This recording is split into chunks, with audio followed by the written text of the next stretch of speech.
Good afternoon, everybody. My name is Rafael Garza Castro, and I'm the director of the Center for U.S Mexican Studies in California, and I'm very, very glad to be here at the University of San Diego on behalf not only of the Center and Tijuana Innovadora, but to welcome Margarita Zavala as well.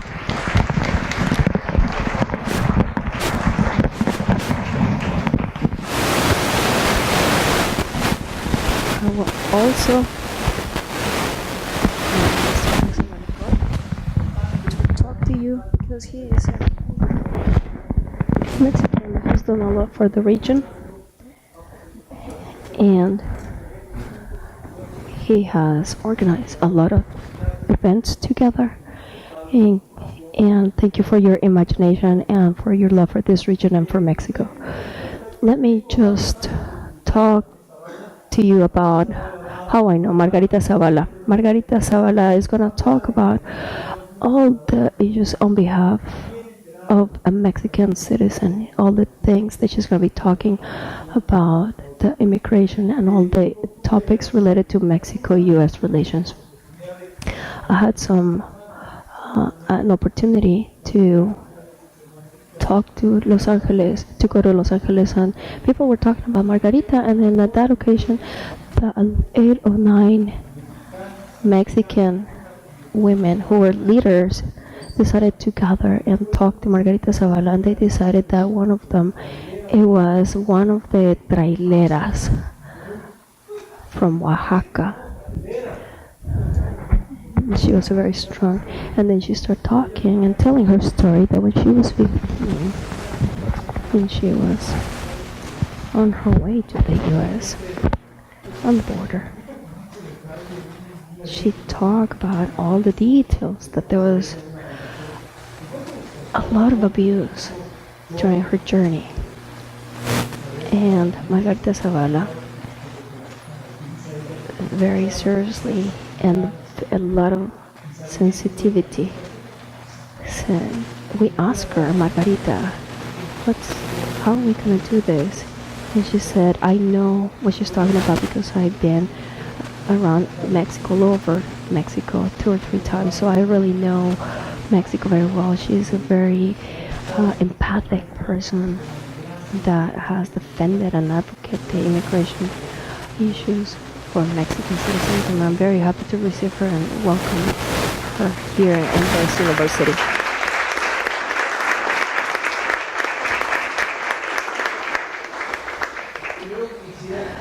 First of all, I'd like to think about this place that we are here, this weather, this environment, this ambience.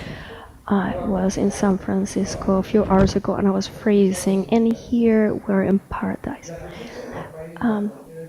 The presence of Rafael at the border, it's something very, very important because it has brought lights and star to discuss issues at a very high level. I'm very impressed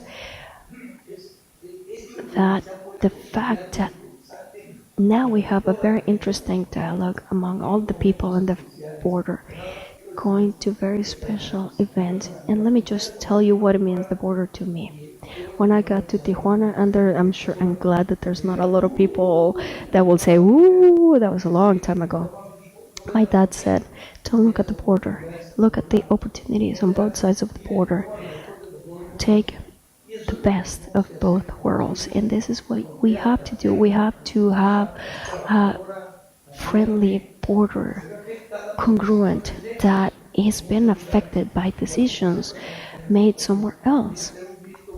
And his presence brings a fresh air, a dialogue in this place and area, in this university, and has reached important dimensions thanks to Rafael, because he talks very clearly and he talks about the possibilities, and we can talk about the struggle that we have, and we can see a spotlight that now brings light to the entire region. And I want to ask Margarita to say something about all the struggle that we have when we started Tijuana Innovadora, that how we will to have to sell this idea of how to defend the border and the change and and clean the name of a city whose name was seen as something dirty. And there's people like her that responded with a lot of love and compassion. And it said that whoever's not grateful is not born in. Then I want to welcome Margarita Zavala to uy, uy, ay.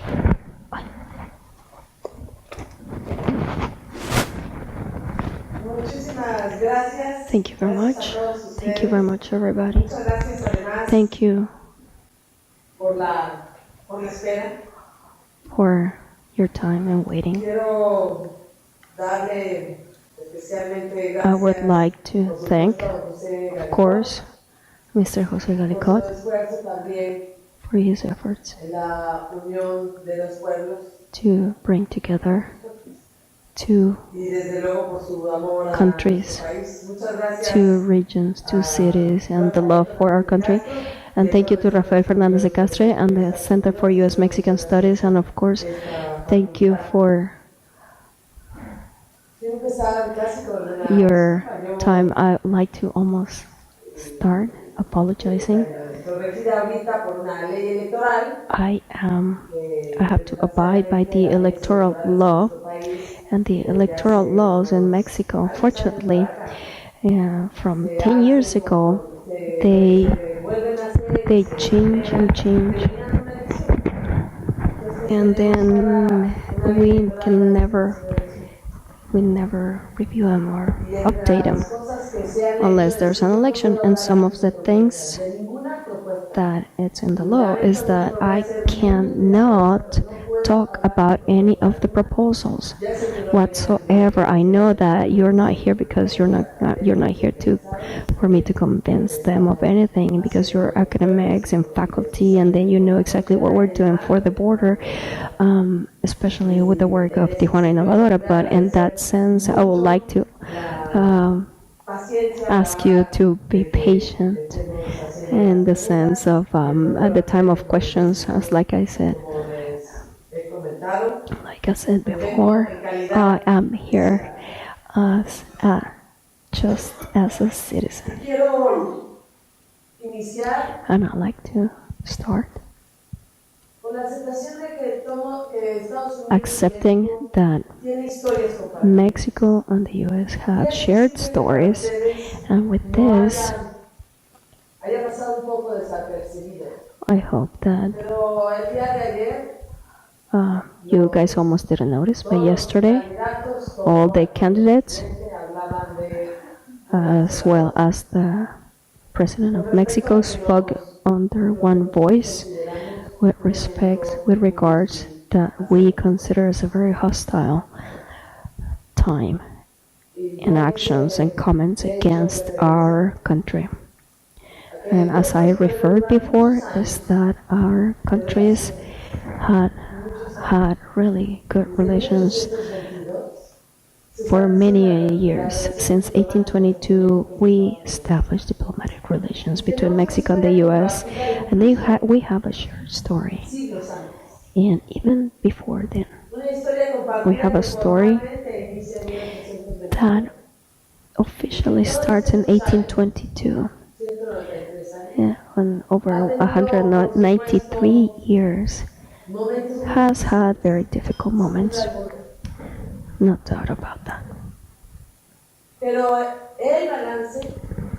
But finding balance, when you put it together, it's always in favor.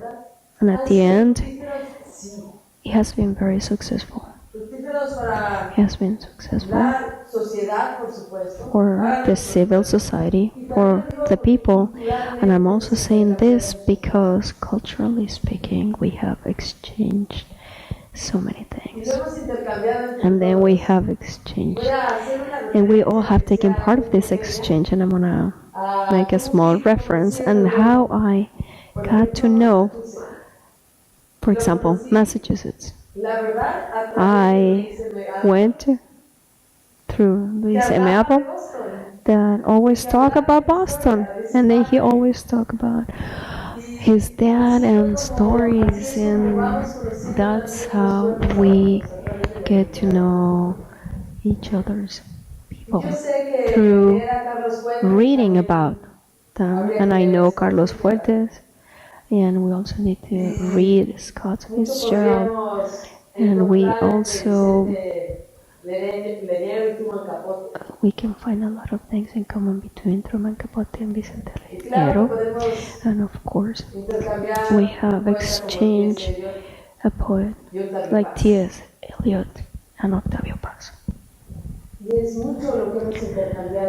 There's so many things that we have exchanged in terms of literature.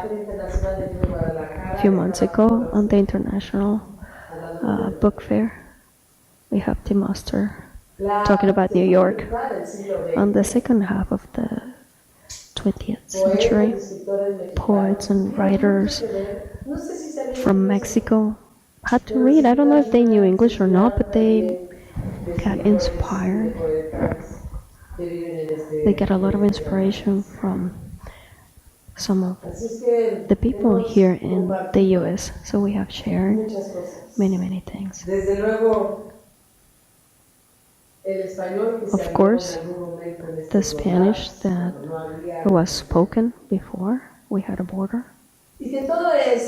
And because of all that, the history that has been shared under diplomatic agreements, we have shared culture, food,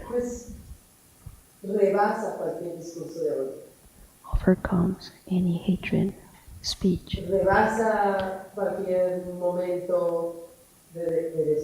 It overcomes any offending dialogue. And during these elections that we'll be hosting in our country later, we have united our voices to defend the national dignity. And that I'm fully convinced that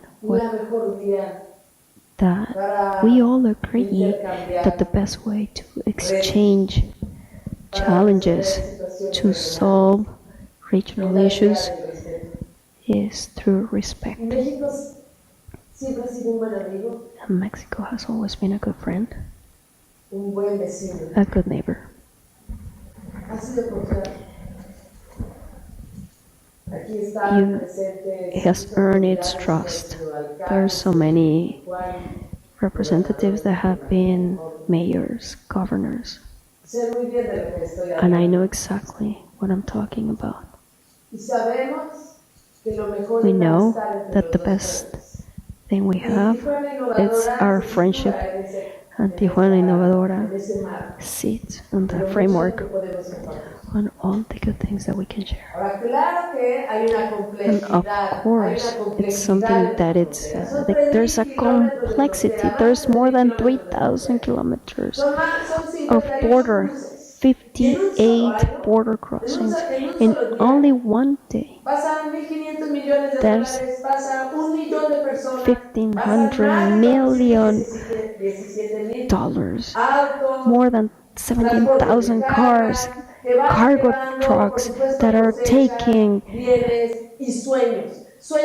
goods and dreams of both countries. We are the third commercial partner of the U.S. and our first trade partner is the U.S. But this border ethics changes so many things. Makes the imports of Mexico more important than the most populated country in the world. And we are within the 3 top trade partners with at least 30 states of the United States. That, of course, demands a respectful relationship, and every time that there's a disagreement, we always have to bet to the best relations, to remind ourselves that we can win more if we share our struggles, our battles.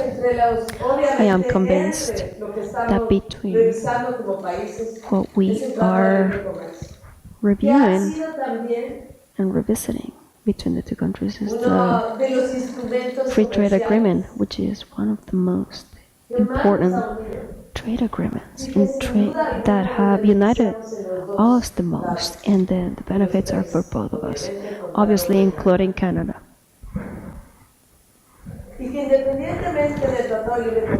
And aside from NAFTA, that generated a great exchange of culture and friendship, I'm also convinced that we're going to sign.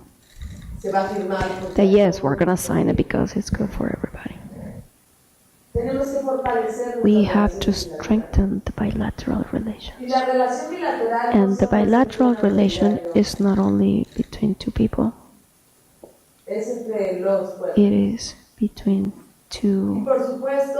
the citizens of two countries, and of course between many representatives. I know there's a lot of people, congressmen, congresswomen that I met, presidents from different parties and with different personalities. And I know that they're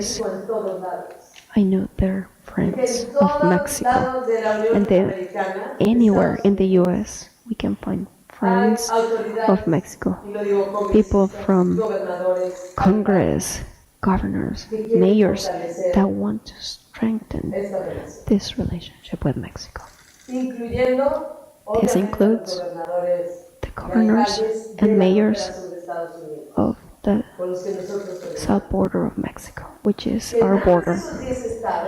Out of all those 10 states will be the 4th or 5th place within the economy of the world, because it's so strong, and we have to strengthen these exercises of exchange, of trade, and many other things. And I hope there will be more exchanges with students, and more exchanges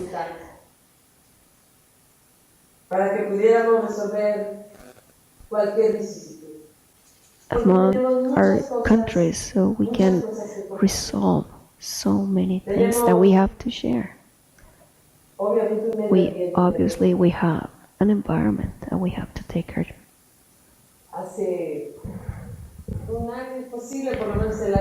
About a year ago, maybe last year.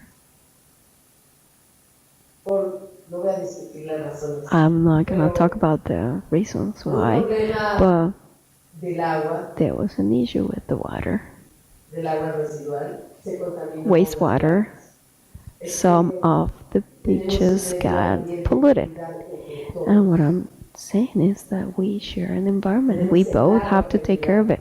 We have to take care of the water, our oceans. We have everything, all the energy sources that we have to take care between the two countries. We have common issues like water and energy. We have topics that are common to us, like corruption, immigration, security, and then we have a lot to do to the outside. Aside from sharing trade, we will have to share education, because the entire region has to grow. So I'm here today, of course, because certain that all the Mexicans had to be in solidarity to all those people who have their origin in Mexico, and they are the hinge of the door of the bridge through that unite our countries. If we can come to an agreement, not only between our governments, but our universities, our schools, our organizations, we can strengthen the relationship between Mexico and the U.S. We could see that it doesn't matter all the issues that we had in the past, because it would be more important to stay together, to remain friends, because we have more responsibility than we can imagine to strengthen this relationship between Mexico and the U.S. It needs to be based on respect, dignity, and friendship. I'm here for the questions.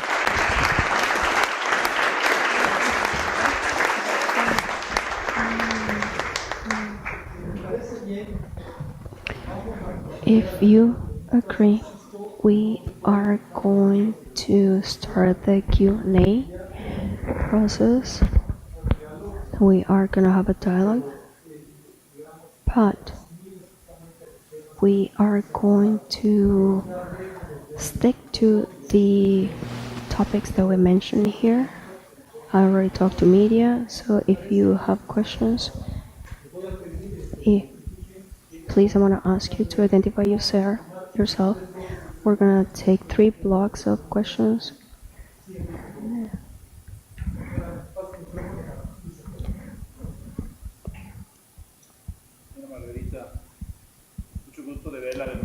Very good to see you again. I'm Enrique Morones from Ángeles de la Frontera.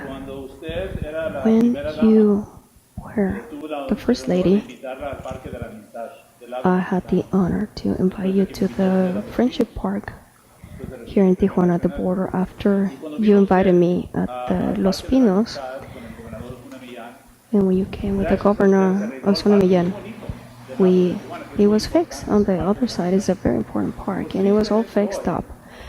But sadly, today, on the U.S. side,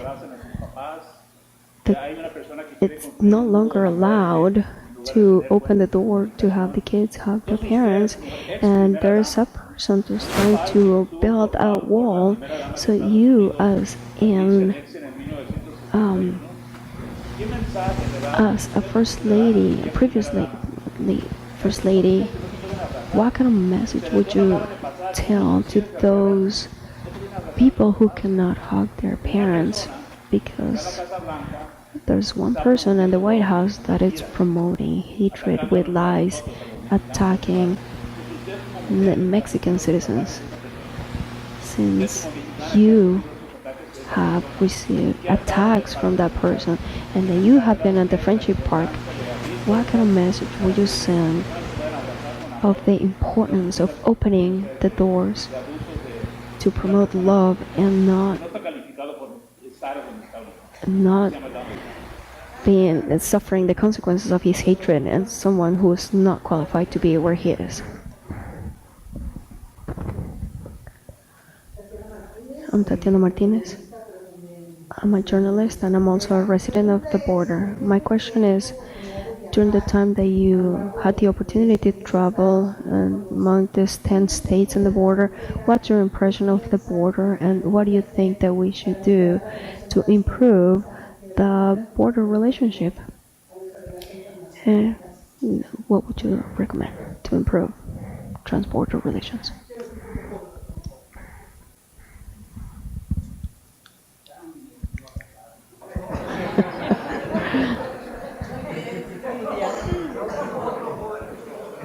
A young person, please. I am a resident. I'm Luis Escarcega. I'm from Tijuana, but I go to school here in a country where all the differences have been destroyed by the political differences. What is the state of the conservatism in Mexico?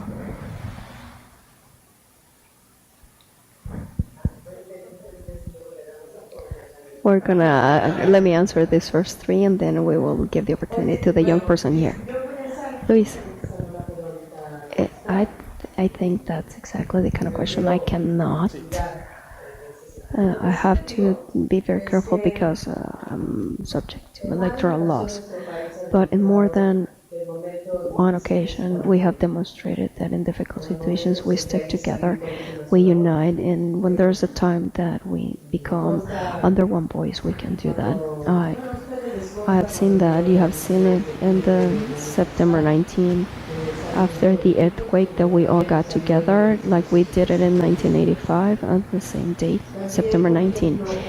Another example, when we had the flu, influenza, and government at all levels, we talk about the strengths of the state, and this is one of the things I'm most proud of, is that we can be in solidarity to talk about that. But the other part of your question, I can't. I'm gonna have to save it for next time. Tatiana, thank you very much. Thank you for your question. There is an area within the border that, unfortunately, we are letting the relationship along the border to be only between governments. In the north, we see some chambers of commerce that will have direct relationship with Mexico. It's just barely starting to grow. I don't know, because the migration was only rural, and then it was more through trade. One of the issues that I've seen is that the relationship, I've seen it through authorities, and then we have to do more as a society. And with that, we have to plan it and get organized. The things that come out as spontaneous, and then things come out right. But I really hope that there will be a unification purpose, not only in terms of government, but that will be very well planned. Because trade, it's always done, and it's always been there, with or without NAFTA.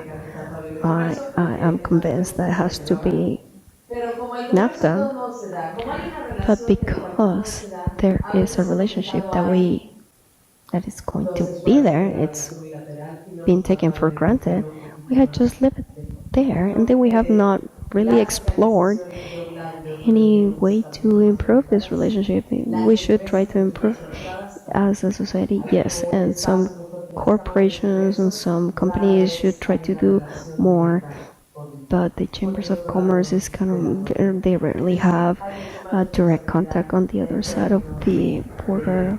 There's more responsibility as schools, organizations, or society. Not exactly responsibility, but there's more things to just leave it as a bilateral relationship. The free trade agreement just helps, but that means that there's still a lot more to do between the two societies, and I think it will generate not only a greater friendship but more security. Enrique. Yeah, Enrique, I met him a long time. Well, he came to Los Pinos because he got a national award of human rights, and then that's different. But I met him because of his organization, Ángeles de la Frontera, Border Angels, right? And as part of what they do is to create that link. Maybe the link is that the border has separated families, but in general, we have to create this bond with the families. And I'll just tell Enrique that this kind of proposal will have to be supported and a little bit more. And make it dependent on people and less on the government. So when I came to Los Angeles, I was invited a while ago to talk about the children who came here with no companion, and that's why we met a lot of those children that were unaccompanied. I really thought for the principle of unite family. And one of the things that I want to ask is to see in the immigration issues more than people who are looking for a job. There's children who come here to visit their mom or dad, and the family separation creates violence, disorder, anger. And that's why I work really hard to recognize within the immigration law the unification of families. And I hope it's not only in the U.S. but in the entire world. But any measurement should be approached with the principle of uniting families. And I'm sure that this will benefit a lot of families. And of course, I'm not here to talk bad about anybody, but this is a principle that we have to establish pretty much anywhere. And if anybody's interested, I will talk about the young guy from the first row.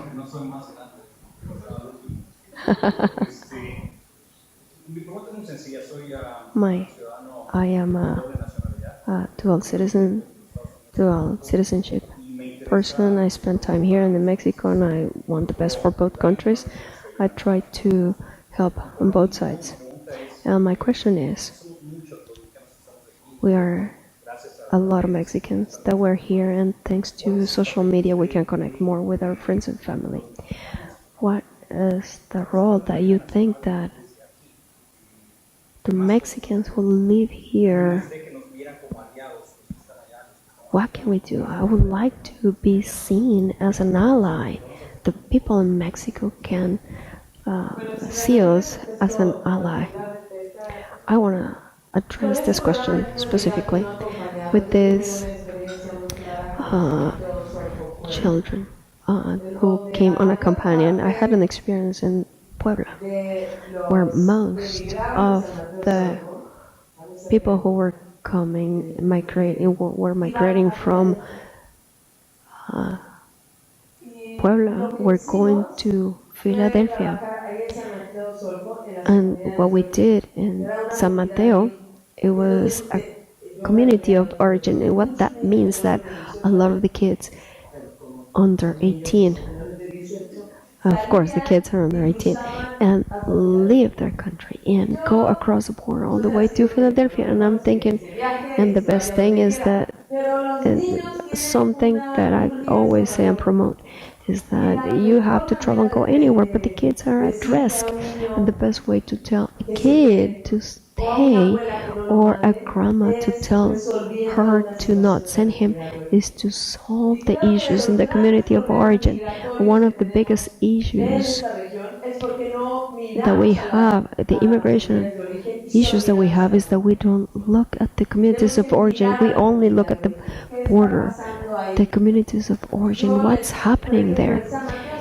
And for example, in San Mateo Solco, what we did is that the community in Philadelphia, there were some companies that were hiring, of course everything legal, from Puebla, that will help me to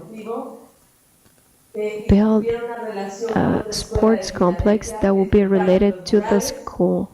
In Philadelphia, they paint some murals, and they had some extra classrooms. And for years, that from day one, that the high school, the first year that the high school classroom were starting to build, they stopped migrating because they wanted to see the high school built. They wanted to see a school. So what can we do? We need to look now at the communities of origin rather than the program 241 or 441. We try to deter the kids from leaving, and whoever wants to come back can come back. So my proposal is to look back and focus on the communities of origin, less at the border, more at the communities of origin, that it's going to allow us to have a very long-lasting relationship. Questions?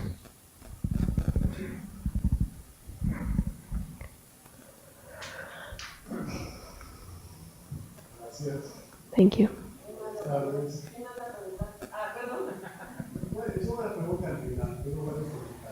It's not a question, there's just some comments. I'm Antonio Pascasio. I'm a Mexican citizen.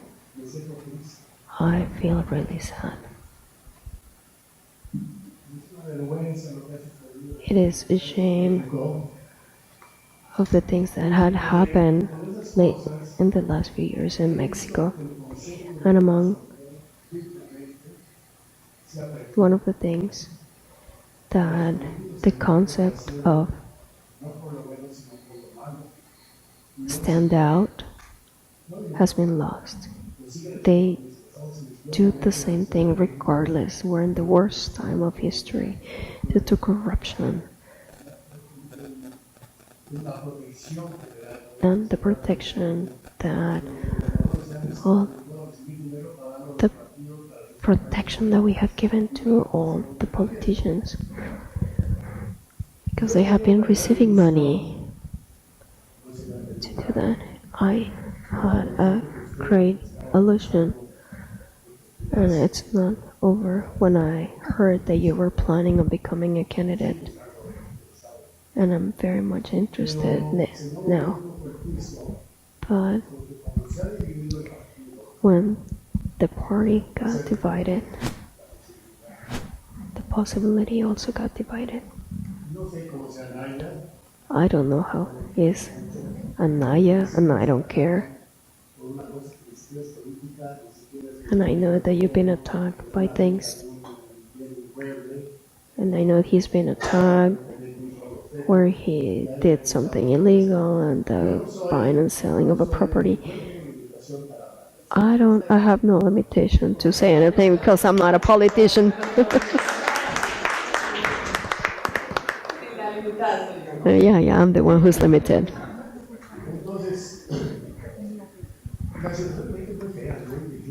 The situation in Mexico right now is very bad. It's very complicated. A lot of people had left the country. I see it in my family.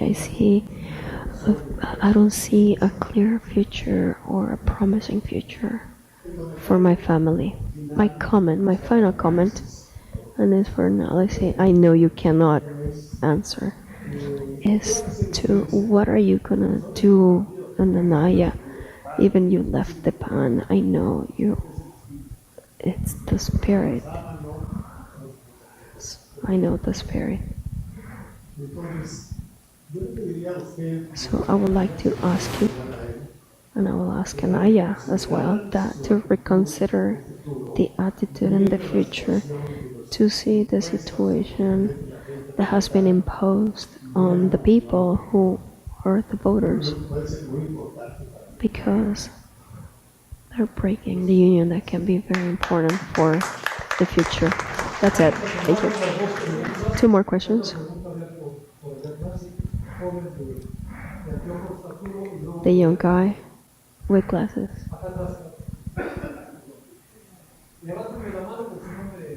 Raise your hand because I can't see you.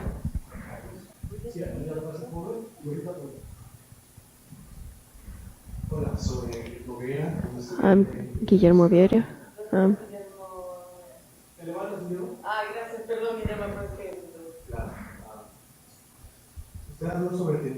You talk about sharing an environment and the importance of communities taking initiative to share resources, but those relationships sometimes are difficult to have because of the divisions that there are. Do you have a plan in mind to continue overcome all those challenges on behalf of the environment?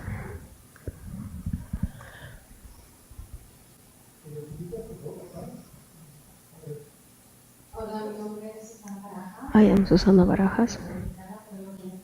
I am a Mexican citizen. I live here. And my question is, how can we promote women, not only for Mexican women, to promote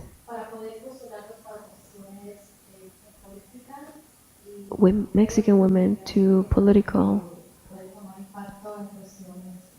positions and then take advantage of dual citizenship? Thank you, Susana. Antonio, we'll talk later.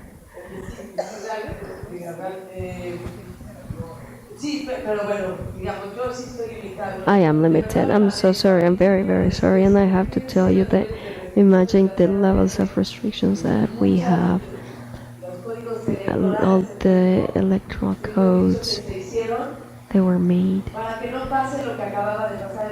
to avoid what happened in the election rather than thinking on a wider vision. And we were talking about all the electoral political rights and all those rights, we have to think about freedom and liberties rather than restrictions, but this is exactly how the law is. And I am very, very sorry about that. I review over and over and I had to be very careful in that. And then I am very clear that I cannot say what I would do. And Guillermo, I think that one of the things that had already worked, the Comisión del Agua, the Binational Water Commission, is very autonomous and it works and is very well respected. So maybe we should try to attempt at the border those kind of things, to try out those kind of things. At the end, we can say that the border is dividing us, but we share the environment. But if Mexico does not take care of the air, of course, the entire world will be affected. And if we don't take care of our soil, it's exactly the same against everybody. So if we do not take care of the climate change or prevent climate change, I am convinced that it doesn't only exist, but we have to act to do something about it. And then we have a green economy. We have a green economy because we have the intention, because we have the dedication to have an economy that will take care of the environment, because I am fully convinced that economic growth must not exclude caring for the environment. That's what we know. Sustainable human development, where we grow taking care of things without compromising the future of coming generations. And that is a duty as a human being and not only a government or two-country obligation. When it comes to the relationship, we have to take into account best practices, and one of them is water. And then I would like to tell you that the new generations are more aware of taking care of the environment, including the universities have developed new careers, and this has been a very clear line of those people that need to take care of the environment. I see the University of Chihuahua, and it's bringing an amazing job teaching kids how to take care of the environment, and it should be included in any economic model.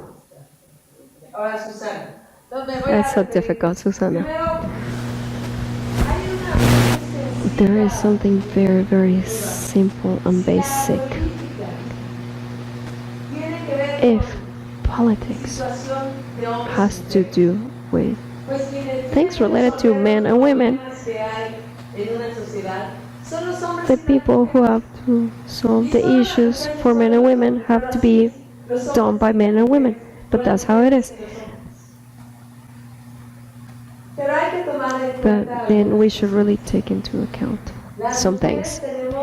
Women, we have less power networks. You don't know that. But we have less networks, less money networks. And then we have to know every time that we decide. And of course, it requires solidarity, a unity from other women. And I am convinced that if you want to become a candidate of something, look for women to support you, because you're not going to win to work only for women, but look for other women that can support you. Other topics is that a lot of women don't want to do because they think they can't do it. Not only in family terms. Women just plan things. I don't know why they can just open the door and leave, and then they can do things. But women, no. We have to plan. So at the end, it's not bad to have a skill like that. But the truth is that I think I'm gonna talk about on my personal work with women is that for me it was really hard to convince women that they can become candidates. As I know I cannot do that. I didn't go to school long enough. I don't speak well. And then I was on TV and I'm like looking at all those people and I was like, come on, please. But the self-esteem is very low. And then I will say, yes, come on.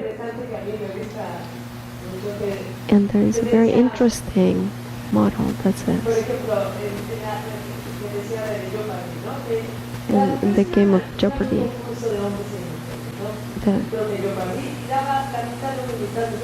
and there was like half and half in politics for women. Women did better, but the first prizes were awarded to men because women planned everything, and once they had enough everything for house and school, they were done. They were like, okay, I'm done, and men continue their work. They were just a handful that will win, but they will get the first places. So every time you want to decide to not go, that's okay, but just keep in mind and analyze why not, because you don't want to take risk of you're scared, but or you decide it's no, but if you feel that you're not capable or because you're not enough, just think about it again. There's a research that says that women, in order to wanting to be in a public position, needed to be 85% sure that they can do it right, that they had all the elements to do good work. When they did the same thing for men, only 10%. So please, so if you want to do it, do it. Do it. Don't be scared. Don't be afraid. Don't be afraid of making decisions. And of course, politics. Yes, it's hard for women, but it's good for men and for women. Then let's do a big favor when we make decisions or when we unite. So if you want to become a candidate, just do it.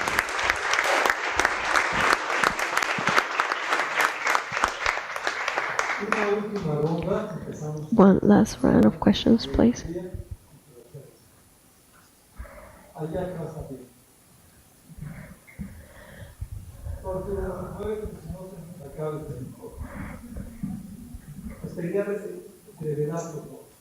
I'm Rosemary Straley, resident here at San Diego. It is thrilling to see and hear a strong, smart, qualified woman running for President of Mexico.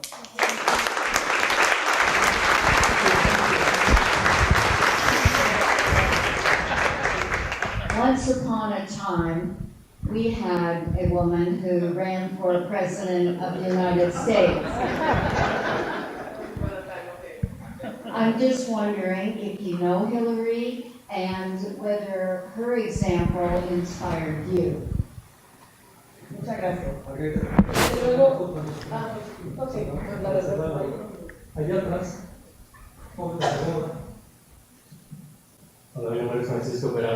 My name is Francisco Peralta, and yo soy estudiante, and I'm a student of San Diego State College. I've been here since I was and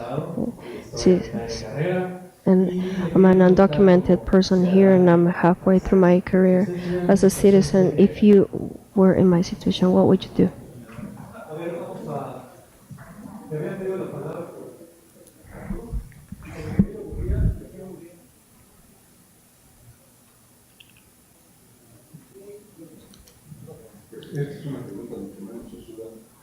This is a less difficult session. I would like to know a little bit more about you and what helped you,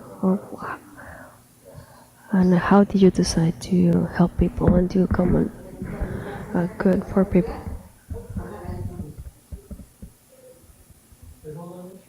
I am sorry, Marcela. I am so sorry. I invited you guys, but we can ask for questions in the media. I'm so sorry.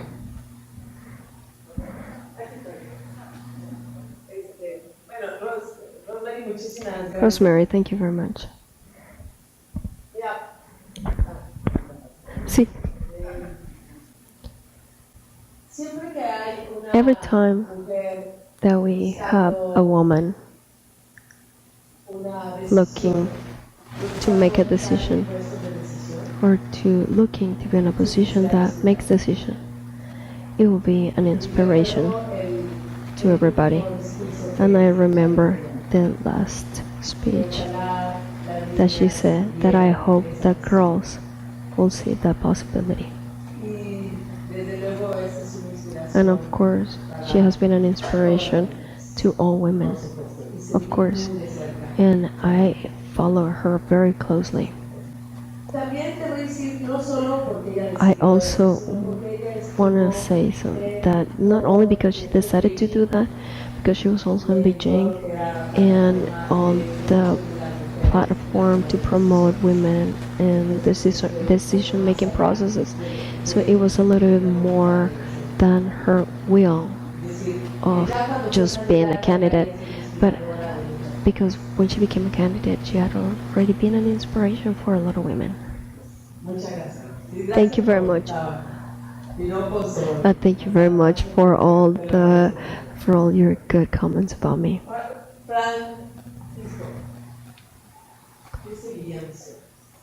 I will follow my dreams, Francisco, and I hope the Mexican government can follow you.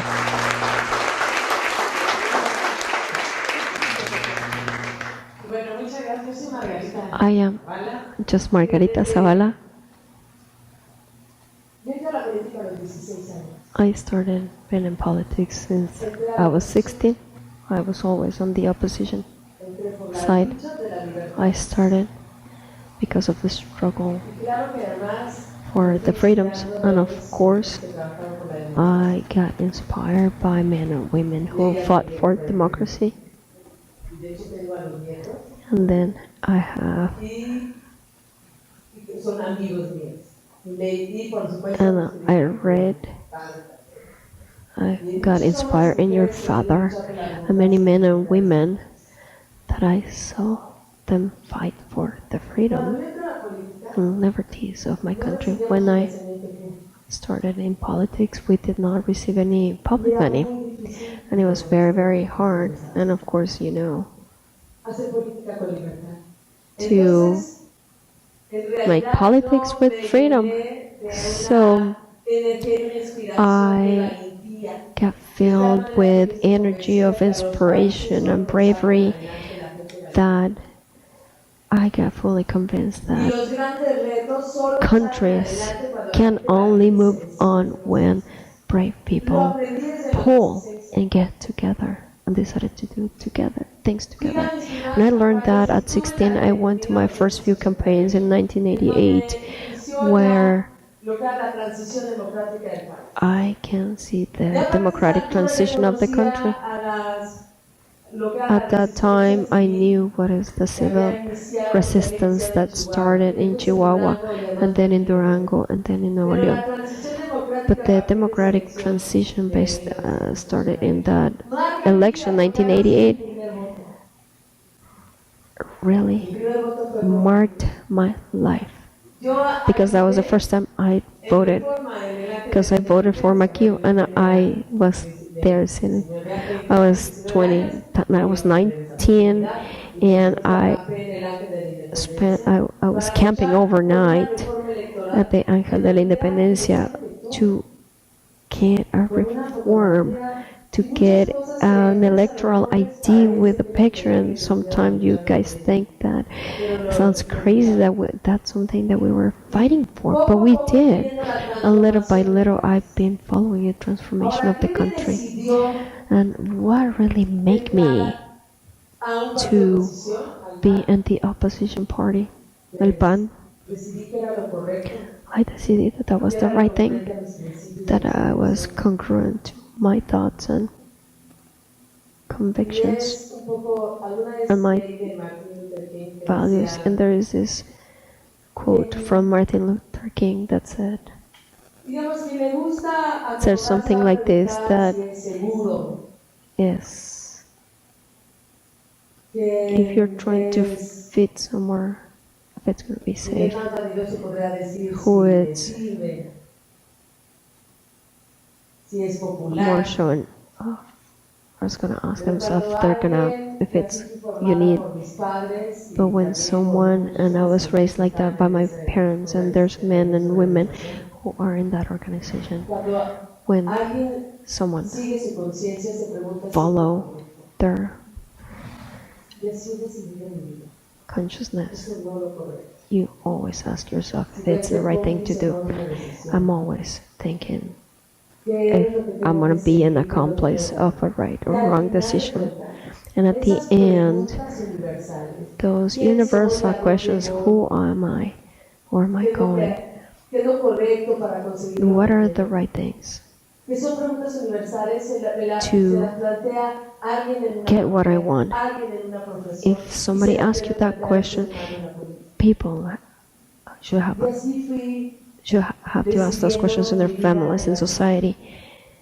Somebody has to ask you those questions, and that's how I decided my life in politics.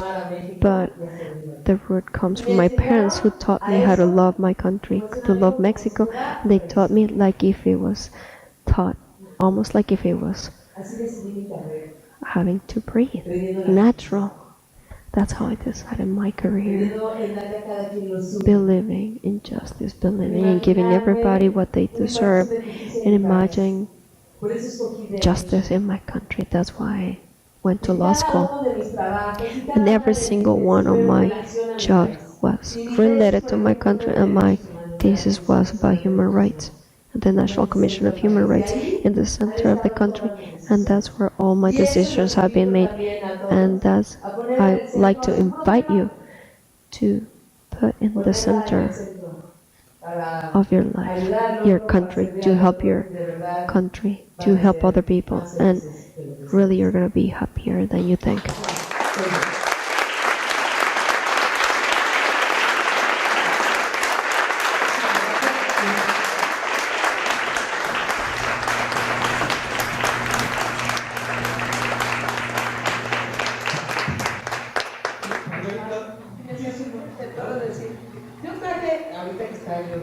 I brought,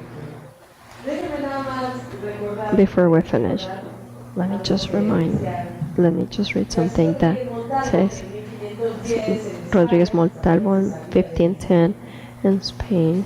They barely knew about the Indias. They also wanted to, I also want to conclude with this. In 1510, there's a book published in Seville, Spain, that said, no, to the right side of the Americas, there's an island that's called California, very close to heaven and earth. And of course, that island was an imagination. But now I want you to see that we're standing on that right now.